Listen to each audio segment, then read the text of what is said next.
ซิมเมา3 โมงกว่า3 โมงเช้า3 โมงเช้า3 โมงกลางคืนน่ะละออกอุปคุตเนี่ย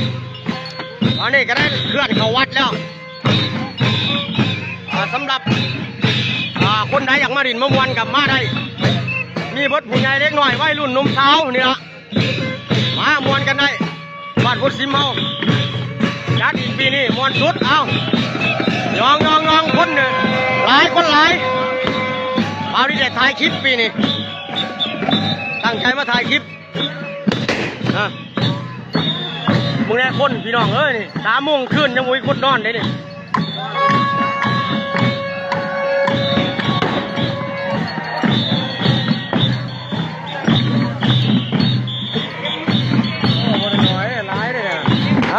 ร้ายเนาะบริโน้อยเลยนะ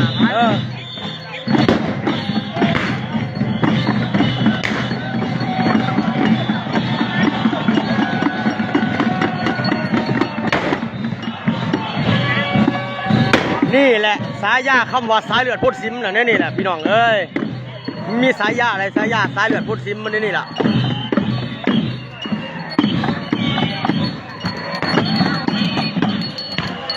ลองไปแล้ว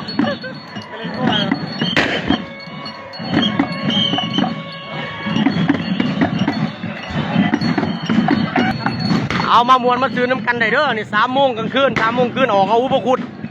ตามหีดคล้องประเพณีบ้านเฮานั่นล่ะ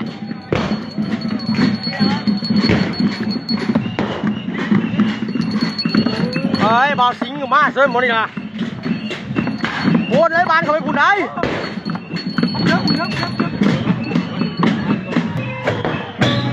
เอา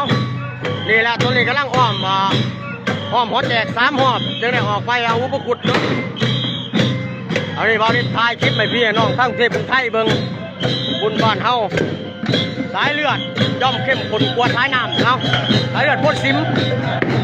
ม้วนเฮ็ดเลย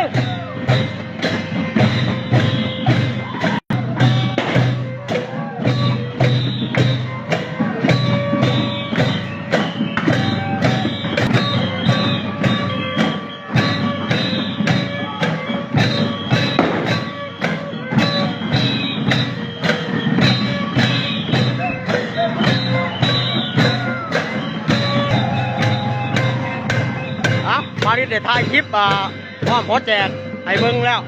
เดี๋ยวน้อยออกไปเอาอุปกรณ์อีกตรงหน้าเนาะนี่ละมีทั้งเคียงมักระเบิดมักกระโพกนี่ครบทุกอย่างเอานี่ละยิ่งตุ้มตั้มอยู่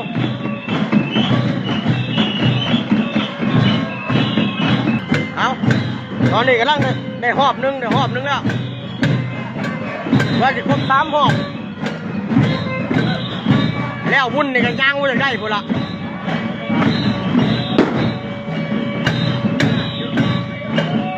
เอาใครเขาไม่เห็นคลิปนี้ก็ฝากกดไลค์กดแชร์แจ้งเตือนปีหน้าเลยเด้อทุกคนเลยบาวดิษได้ถ่ายเบิ่งแล้วแต่ว่าบาวดิษผมมีตากล้องก็ได้บ่ได้เข้ากล้องน้ำเอา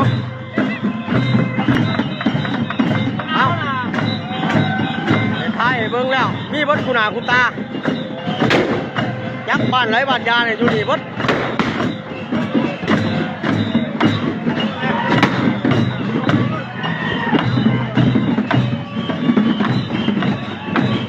สำหรับคนมาเบิ่งกับเต็มวัดอยู่เนี่ย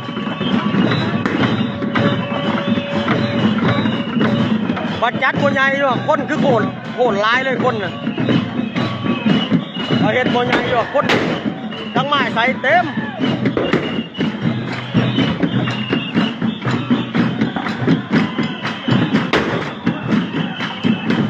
เอาดินไก่ม้วนในซื้อนั่นแหละคุณบ้านเอา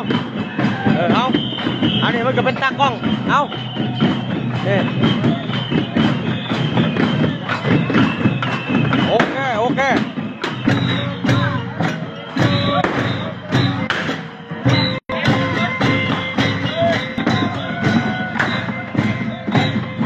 อีกข้องประเภทนี้ของ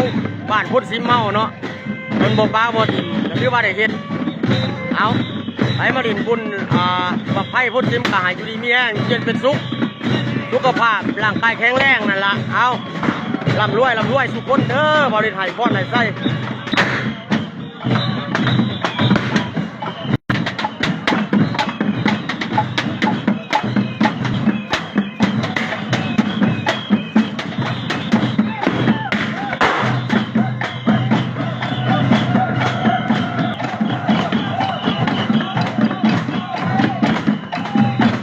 เอาเลยกาสิบุได้ตัดต่อเลยคลิปนี้เอาหน่อยเรียวๆเลย